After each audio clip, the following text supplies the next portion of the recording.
NTV నిర్వహిస్తున్న stop ragging కార్యక్రమం ఈరోజు మనం విద్యాజ్యోతి ఇన్స్టిట్యూట్ ఆఫ్ టెక్నాలజీ ఇక్కడ విద్యార్థులతో మాట్లాడి ఇక్కడ కార్యక్రమం చేయబోతున్నాం. అయితే ఈ విద్యాజ్యోతి కళాశాలలో ఉండే విద్యార్థుల అలానే లెక్చరర్స్ తాలూకా ఒపీనియన్ ఏంటి, ఇక్కడ కాలేజీలో ర్యాగింగ్ జరుగుతోందా లేదా, అసలు ర్యాగింగ్ అంటే ఏంటి అనే విషయాలన్నీ కూడా ఆ స్టూడెంట్స్తో మాట్లాడే తెలుసుకుందాం.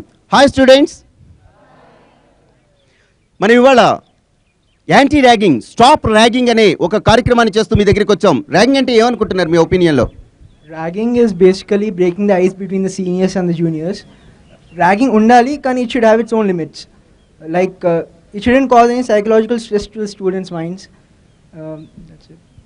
ర్యాగింగ్ ఉండాలి అని కూడా అంటున్నారు. ర్యాగింగ్ అంటే అసలు ఏంటి, ఎందుకు ఉండాలి అనుకుంటున్నారు, అసలు ఎందుకు ఇది కాలేజెస్లోనే పుట్టింది? అసలు మా పరంగా చెప్పాలంటే ర్యాగింగ్ ఇట్స్ అ ఫ్యాషన్. కొన్ని ఇయర్స్ నుండి చాలా స్టూడెంట్స్ అది ఒక ఫ్యాషన్ లాగా దాని వెనకాలే వస్తున్నారు. అదొక ఫ్యాషన్ అయిపోయింది. సెకండ్ ఇయర్కి రాగానే మేము సీనియర్స్ అయిపోయాము, మేము మా జూనియర్స్ని ర్యాగింగ్ చేయాలి. అసలు ర్యాగింగ్ అంటే ఏం లేదు. It starts with introduction. Me biodata చెప్పండి, అలా స్టార్ట్ అయ్యి ఫ్రెండ్షిప్ స్టార్ట్ అయ్యి 4th ఇయర్ వరకు అలానే కంటిన్యూ అవుతుంది. That relation between the senior and the junior. కానీ ఆ ఫ్యాషన్ లాగా చేస్తే ఏమవుతుందంటే స్టూడెంట్స్ ఆర్ గెటింగ్ స్పాయిల్డ్. దాని బదులు ఒక స్టూడెంట్స్కి ఒక లిమిట్ ఉండాలి. ఇంట్రొడక్షన్ కానీ స్టడీస్ పరంగా కానీ ఒక మోటివేషన్ పరంగా కానీ జూనియర్స్ని గైడ్ చేయడం ద్వారా కానీ అలా ఉంటే ఇట్స్ ఓకే. బట్ అది ఎప్పుడైతే ఎక్సీడ్ అవుతుందో దెన్ ద ప్రాబ్లమ్ స్టార్ట్స్. అప్పుడు దాన్ని ర్యాగింగ్ అంటాము. స్టాప్ ర్యాగింగ్ నిజంగా ఎన్టీవీ వాళ్ళు కండక్ట్ చేసేది రియల్లీ చాలామంది స్టూడెంట్స్ని మోటివేట్ చేయడం కానీ వాళ్ళు చేసే తప్పేంటో తెలుసుకోవడం కానీ డెఫినెట్గా జరుగుతుంది. ఈ ప్రోగ్రామ్ ద్వారా జూనియర్స్కి కూడా తెలియాలి. అంటే సీనియర్స్ ఎలా ఉన్నారు, వాళ్ళు ఎలా మాట్లాడుతున్నారు, దాన్ని బట్టి జూనియర్స్కి అర్థం అవ్వాలి. వాళ్ళు పాజిటివ్గా మాట్లాడుతున్నారా, మనతో నెగటివ్గా మాట్లాడుతున్నారా, దాన్ని బట్టి జూనియర్స్ ఉండడం కానీ సీనియర్స్ కూడా లేదు జూనియర్స్ ఇప్పుడే కదా కాలేజ్లో స్టార్ట్ అయింది, వాళ్ళు ఇప్పుడే కదా ఎంటర్ అయింది, లెట్స్ మోటివేట్ దెమ్ అనే పాజిటివ్ థింకింగ్ ఉంటే this doesn't happen at all. Very good. అంటే ర్యాగింగ్ తప్పనిసరిగా ఉండాలి. ఇది ఇంట్రొడక్షన్తో స్టార్ట్ అవుతుంది, అక్కడి వరకే ఉంటే పర్వాలేదు, కానీ ఇది హద్దులు దాటితేనే ప్రమాదం అని చెప్పి చక్కగా చెప్పారు. అసలు ఈ ఇంట్రడక్షన్ అనేది ఈ విధంగా అంటే ఇంత క్రూరంగా చేసుకోవాల్సిన అవసరం ఉందంటారా? Introduction is required. అంటే జూనియర్ని పరిచయం చేసుకోవాలి, వాళ్ళకి ఎటువంటి భయం బెరుకు లేకుండా ఉండడానికి, సీనియర్స్తో మింగిల్ అవడానికి, వారి దగ్గర నుంచి అడ్వైజెస్ తీసుకోవడానికి ర్యాగింగ్ అవసరం అంటున్నారు. మరి అలాంటిది ఇంత క్రూరంగా ఉండాల్సిన అవసరం ఉందా? పూర్తిగా వాళ్ళని ఏడిపించే విధంగా ఉండాల్సిన అవసరం ఉందా? లేదు, మరీ అంత క్రూరంగా అని కాదు. కానీ జస్ట్ ఇంట్రొడక్షన్ ఎలా ఉండాలంటే, ఇప్పుడు నాకు జరిగిన ఎక్స్పీరియన్స్ నేను మీతో షేర్ చేస్తాను. నేను ఫస్ట్ ఇయర్లో ఉన్నప్పుడు ఇదే కాలేజ్కి వచ్చాను. నేను నార్మల్లీ కాలేజ్ బస్లో వస్తాను. అక్కడ నార్మల్లీ అప్పుడు స్టార్టింగ్లో ఉన్నప్పుడు ఫ్యాకల్టీ వాళ్ళు ఏం చేస్తారంటే జూనియర్స్ అందరూ ఫ్రంట్ సీట్స్లో కూర్చుంటారు, సీనియర్స్ అందరూ బ్యాక్ సీట్స్లో కూర్చుంటారు. But we're not given places such that we have to go back. And మాకంటూ ఒక భయం ఉండేది, అయ్యో ఎలా మింగిల్ అవ్వాలి, అన్న వాళ్ళు ఏం అడుగుతారు, ఏం చేయాలి అనేది. But it's just like that they'll be cooling us. Ante just they'll ask BD, our hobbies and all that, ఏం చేస్తాము, ఎలా వస్తావు, what's your percentage and our marks, and అక్కడి వరకు చేస్తే it's better rather than that seriously నువ్వు నాకు ఇది తెచ్చిపెట్టు, ఇది చెయ్యాలి, ఇది మస్ట్ అంటే that will be harassment for the students. Okay, ఇప్పుడు ఏ ఇయర్ చదువుతున్నావు నువ్వు? నేను థర్డ్ ఇయర్.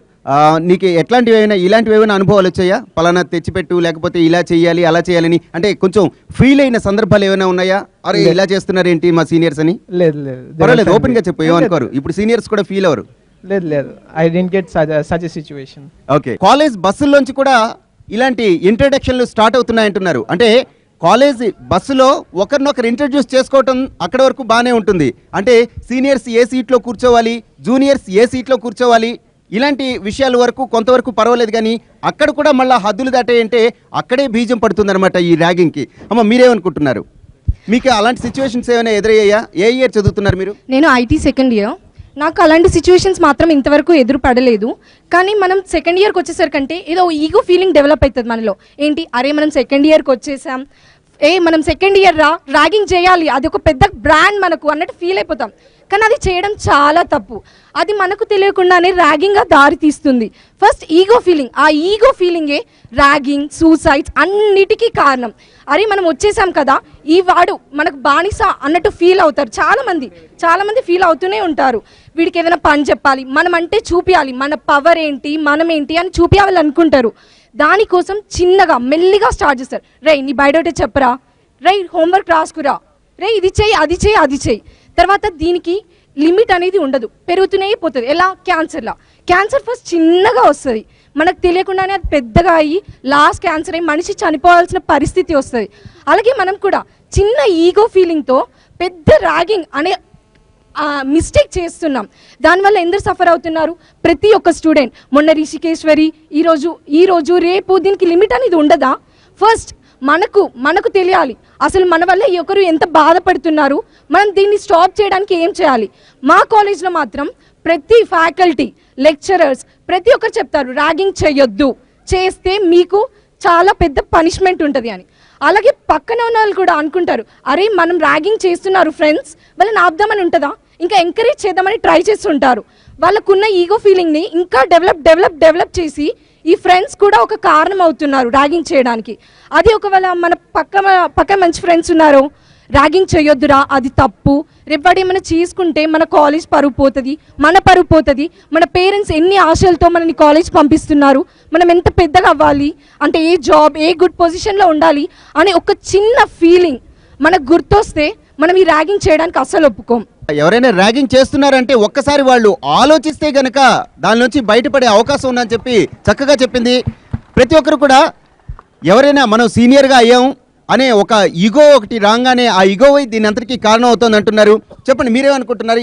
ఇలాంటి సందర్భాలు అసలు ఎలాంటి వాటితో స్టార్ట్ అవుతూ ఉంటాయి? కేవలం ఈగోవే కారణం అంటారా, లేకపోతే ఆ కాలేజీలో ఉండే వాతావరణం కూడా ఇలాంటి ర్యాగింగ్ జరగడానికి ఒక అవకాశంగా మారుతూ ఉంటుందా? మెల్లమెల్లగా సీనియర్ జూనియర్స్ ఇంటరాక్షన్ అయిన తర్వాత జూనియర్ మీద కూడా డిపెండ్ అయి ఉంటుంది ఆ సిచ్యువేషన్, సీనియర్ మీద ఉంటుంది. సీనియర్ ఎలా అప్రోచ్ అవుతాడు, జూనియర్ ఎలా రియాక్ట్ అవుతాడు. సీనియర్ ఒకవేళ ఒక మాట హద్దు దాటి కూడా ఏమన్నా అంటే జూనియర్ దాన్ని పాజిటివ్గా తీసుకోవాలి, సీరియస్ సిచ్యువేషన్ తీసుకోవద్దు. ఇంకోటి ఏంటంటే సీనియర్స్ కూడా ఎక్కువ ఇంటరాక్ట్ కావద్దు, కొంచెం ఫ్రెండ్ లాగా ట్రీట్ చేయాలి. జూనియర్స్ కూడా ఎలా అంటే ఫ్రెండ్స్ లాగా మూవ్ అవ్వాలి. ఒకవేళ పాజిటివ్గా తీసుకుంటేనేమో వాళ్ళు మంచిగా గైడ్ చేస్తారు, ఎప్పుడైనా సబ్జెక్ట్స్ ఇట్లుంటాయి, ఇంటర్నల్స్ ఇట్లుంటాయి, ల్యాబ్స్ ఇట్లుంటాయి అని పాజిటివ్ వేలో ఒక ఫ్రెండ్ లాగా అవుతారు. అదే నెగిటివ్గా తీసుకుంటే ఇలానే క్రూయల్ థింగ్స్ క్రియేట్ అవుతాయి. జూనియర్ ఆ సీనియర్ చెప్పిన విషయాన్ని ఎలా రిసీవ్ చేసుకుంటున్నాడు అనే దాని మీద ఖచ్చితంగా ఆధారపడి ఉంటుంది అంటున్నారు. సీనియర్ మీద డిపెండ్ అయి ఉంటుంది, జూనియర్ మీద డిపెండ్ ఉంటాయి. సీనియర్ కరెక్ట్గా గైడ్ చేయాలి, మీన్స్ ర్యాగింగ్ చేయాలి, వీన్ని తిప్పలు పెట్టాలి, అసైన్మెంట్లు రాపియాలి, ఇలా అని ఉండొద్దు. ఇంకోటి ఏంటంటే జూనియర్ కూడా అరే గైడ్ చేస్తాడు అన్న, గైడ్ చేస్తాడు అక్క, కరెక్ట్గానే ఉండాలి. ఇద్దరిది it depends on two. So seniors అలానే జూనియర్స్ వీరిద్దరి మధ్య ఉండేటటువంటి అనుబంధం మీద లేకపోతే వీళ్ళ ఆలోచనల మీద అది ఆధారపడి ఉంటుంది అంటున్నారు. ఏమో చెప్పండి, మీకు ఎలా అనిపించింది? ఒకసారి మీరు కాలేజీలో జాయిన్ అయినప్పుడు మీ స్టూడెంట్స్ మీ సీనియర్ దగ్గర నుంచి నేను ఫలానాది నేర్చుకోవాలి ఇట్లా ఏమైనా అనిపించిందా? నేను ఫస్ట్ ఇయర్ సిఎస్సి స్టూడెంట్. నేను ఫస్ట్ డే బస్లో ఎక్కినప్పుడు the bus was pack, place లేదు. సో వెనక సీనియర్స్ కూర్చుని ఉండే. ఫస్ట్ డే కాబట్టి ఎక్సైట్మెంట్ ఉండే, ర్యాగింగ్ ఉంటుంది, ఎంజాయ్మెంట్ ఉంటుంది అని. I was happy actually. I wanted ragging in the sense as they said the normal biodata and your just the normal interaction. So నేను నించుని ఉండే, కానీ my seniors they were quite friendly. Two of the seniors got shifted back and they gave me place to sit. So దాని తర్వాత normal నీ పేరు చెప్పు అన్నారు. That was very friendly, in a friendly manner. So I won't call it ragging. And ragging ఎందుకని అసలు ragging కావాలి అని నీకు ఎందుకు అనిపించింది? ర్యాగింగ్ ఉంటే బాగుండే అని ఎందుకు అనిపించింది? ఎందుకంటే అందరూ అంటే కొన్ని సినిమాల్లో చూస్తున్నవి అలా ఉంటే బాగుంది అనిపించిందా? మూవీస్ చూస్తారు, అందరూ కలిసి హ్యాంగ్ అవుట్ చేస్తారు, సీనియర్స్ జూనియర్స్ కలిసి మాట్లాడతారు, ఒక గ్యాంగ్ ఉంటుంది, దే ఎంజాయ్. సో నేను కూడా ఆ వేలో అనుకున్నాను. కానీ ఇక్కడ వచ్చి ర్యాగింగ్ లేదు ఈ క్యాంపస్లో, anti ragging campus. But normal seniors were so you are missing a lot, huh? No, I'm quite happy that there's no ragging. That's it. Very good. అంటే సినిమాల తాలూకా ప్రభావం ఏ విధంగా ఉంటుంది అనేది ఒక ఫస్ట్ ఇయర్ కాలేజ్ స్టూడెంట్గా నిజంగా తను ఓపెన్గా చెప్పింది. అంటే సినిమాల్లో చూసి విద్యార్థులందరూ ఎలాంటి ఊహల్లో ఉంటారు అంటే సీనియర్స్ జూనియర్స్ అందరూ కలవటం, పిక్నిక్లు, పార్టీలు ఇలా తిరగటం, లేదా ఎక్కడికైనా సరదాగా అందరూ కలిసి వెళ్ళటం, చిన్నగా టీచ్ చేయటం, ఇలాంటి ఆట పట్టించడం, ఇలాంటివన్నీ ఉంటాయి అనుకొని కూడా కొంతమంది జాయిన్ అవుతూ ఉంటారు. ఇదే సీరియస్గా అయ్యి అవతల సీనియర్స్ కూడా ఎవరైనా కాస్త డిఫరెంట్ మెంటాలిటీతో ఉంటే కనుక నిజంగా సీరియస్ ర్యాగింగ్లు అవ్వటాలు ఇలాంటి వాటికి దారితీస్తూ ఉంటాయంటారు. బాయ్స్ మీకేమైనా అనిపించిందా? ఏం చదువుతున్నావు నువ్వు? నీకు అలాంటి ఘటనలు ఏమైనా ఎదురయ్యాయా? నేను థర్డ్ ఇయర్ చదువుతున్నాను ఐటీ. ఓకే. సో సీనియర్ అన్నమాట, ర్యాగింగ్ ఫుల్గా చేస్తుంటావా జూనియర్స్ని? నేనైతే ఇప్పటివరకు ఎప్పుడు ట్రై చేయలేదు. ఓకే. నేను ఫస్ట్ ఇయర్కి వచ్చినప్పుడు చాలా భయపడ్డాను. నేను కాలేజ్ బస్లో వచ్చేవాడిని. నేను చాలా ముందు సీట్లో కూర్చునేవాడిని. అప్పుడప్పుడు సీట్స్ లేనప్పుడు బ్యాక్ వెళ్ళమని చెప్పేవారు ఫ్యాకల్టీ. వెళ్ళి అలానే కూర్చునేవాడిని. అటు లెఫ్ట్ రైట్ ఏం చూడ, ఓన్లీ ఫ్రంట్. చాలా భయం వేసేది ఫ్రెండ్స్ సీనియర్స్ ఏమంటారని. కానీ తర్వాత సీనియర్స్ పిలిచారు, జస్ట్ బయోడేటా అడిగారు. తర్వాత నాలో మొత్తం భయం అంతా వెళ్ళిపోయింది. సీనియర్స్ అంటే జస్ట్ దే ఆర్ ఫ్రెండ్స్. వాళ్ళు ఎంతో హెల్ప్ చేస్తారు కెరీర్ పరంగా, మనకి చాలా గైడ్లైన్స్ ఇస్తారు. మనం థర్డ్ ఇయర్కి వచ్చినప్పుడు ప్లేస్మెంట్స్ గురించి చాలా ఎక్స్ప్లెయిన్ చేస్తారు. మనకి ప్రాజెక్ట్స్ అవసరమైనప్పుడు కూడా వాళ్ళే మనకి బాగా గైడ్ చేస్తారు. సో ఇప్పుడు మన జూనియర్ చెప్పినట్టు అదంతా సినిమాలో జరుగుతుంది, కానీ మన కాలేజీలో అయితే అలాంటిది ఏమీ లేదు. ఎవరు భయపడొద్దు. చాలా ఫ్రెండ్లీ ఎన్విరాన్మెంట్ ఉంటుంది. అలాంటి ఎన్విరాన్మెంట్ వేరే కాలేజ్లో ఉండొచ్చు, కానీ ఇక్కడ అయితే లేదు. ఇక్కడ సీనియర్స్ మాత్రం చాలా ఫ్రెండ్లీ. Very good. లెక్చరర్స్ చాలా మంది విద్యాజ్యోతి ఇంజనీరింగ్ కాలేజీలో ఇక్కడ కూర్చున్నారు కాబట్టి ఇక్కడ విద్యార్థులందరూ చాలా ఆనందంగా మా క్యాంపస్లో ఎటువంటి ర్యాగింగ్ లేదని చెప్తున్నారా, లేకపోతే నిజంగా లేదా? నిజంగా లేదు. వాళ్ళు లేకుండా మనం మాట్లాడుకుందామా? అప్పుడేంటి మీ ఒపీనియన్? వాళ్ళు లేకుండా నేను ఇదే మాట్లాడతాను. వాళ్ళు లేకుండా కూడా ఇదే ఒపీనియన్. Very good. నిజంగా ర్యాగింగ్ లేని క్యాంపస్లు ఉన్నాయి అంటే కనుక నిజంగా అభినందించాల్సిన విషయమే. మీ అందరినీ కూడా ఎన్టీవీ తరఫున మేము చాలా అభినందిస్తున్నాం. ఎందుకంటే ఖచ్చితంగా మీ దగ్గర ర్యాగింగ్ లేదని చెప్తున్నారు కమ్మా. అసలు ఈ ర్యాగింగ్ అనేది ఫ్రెండ్లీ మేనర్లో ఉండాలి అని చెప్పి కూడా గట్టిగా వినిపిస్తూ ఉంటుంది. ఫ్రెండ్లీ మేనర్లో ఉండి అక్కడతో ఆగుతుంది అనుకుంటున్నావా? దీనికి ఏమైనా బౌండరీస్ ఉన్నాయా? మా క్యాంపస్ అయితే చాలా స్ట్రిక్ట్. అసలు ఇప్పటి వరకు ఒక ర్యాగింగ్ కూడా అవ్వలేదు అనిపిస్తుంది నాకు. నేను ఫస్ట్ ఇయర్ స్టూడెంట్. నేను ఇప్పటి వరకు నన్ను ఎవరు ర్యాగ్ చేయలేదు. Okay. So first year students తను ఇప్పటిదాకా ఎవరు ర్యాగింగ్ చేయలేదంటున్నారు. అసలు క్యాంపస్లో విద్యార్థులు ఇంత క్రమశిక్షణతో ఉండి ర్యాగింగ్ లేదు అనకుండా ఖచ్చితంగా మా క్యాంపస్లో ర్యాగింగ్ లేదు, ధైర్యంగా నేను థర్డ్ ఇయర్ స్టూడెంట్ని, అలానే నేను ఫస్ట్ ఇయర్ స్టూడెంట్ని, మేము ఇప్పటిదాకా ఒక్కసారి కూడా ఫేస్ చేయలేదనే అంత కాన్ఫిడెంట్గా చెప్తున్నారు అంటే ఖచ్చితంగా అక్కడ కాలేజీ యాజమాన్యాల ఆ క్రెడిట్ అంతా కూడా వారిదే అనుకుంటున్నాం.